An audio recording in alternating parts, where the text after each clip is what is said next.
皆さんこんにちは、新人スタッフナッチーです。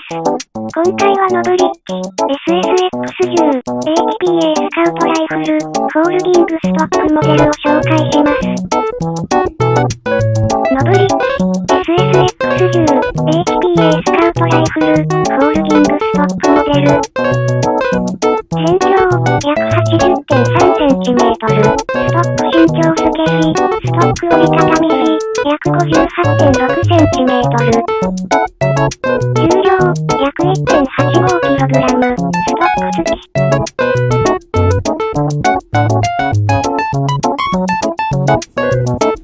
装弾数28発、使用気圧 5.5 気圧まで。ネットショップからでもご購入いただけます。ご視聴ありがとうございました。この動画が良ければチャンネル登録、高評価お願いします。